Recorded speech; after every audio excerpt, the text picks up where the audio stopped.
Alain Delon, tourner avec Jean Gabin comme partenaire, c'est déjà une référence pour un jeune comédien. Quel profit personnel en avez-vous tiré? Un profit énorme, d'abord, de me trouver en face d'un grand comédien. Puis en plus, vous devez penser que pour un jeune acteur comme moi, c'est inespéré de donner la réplique à Gabin. C'est le rêve de tous mes camarades, je pense.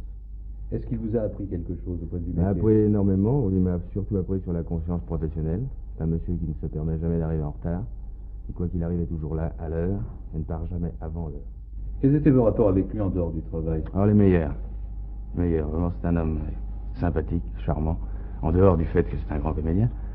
Et c'est un plaisir de travailler avec lui.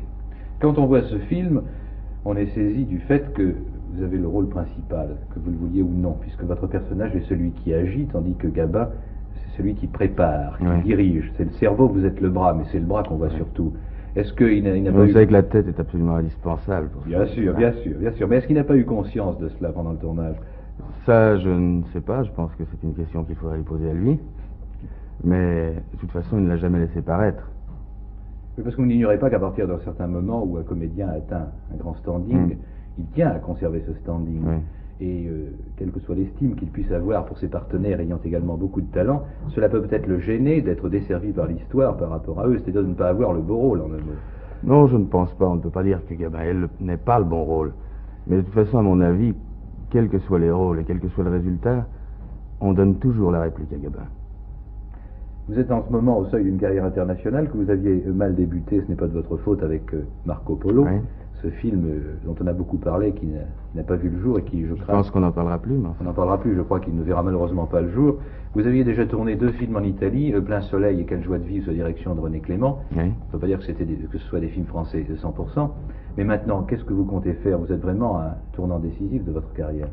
Bien maintenant, dans l'immédiat, je vais faire un film sous la direction de Christian Jacques, La Tulipe Noire, en Espagne et en Italie. Je ne sais pas si ce film aura un ressortiment international, enfin du moins je l'espère.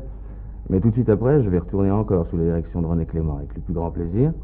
Et ça, c'est une production américaine. C'est produit par la Métro, c'est un sujet américain.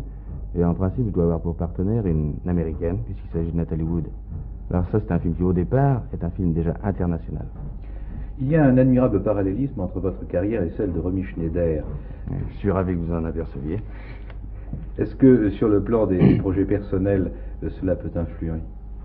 Ça, c'est une question en général à laquelle je n'ai pas l'habitude de répondre.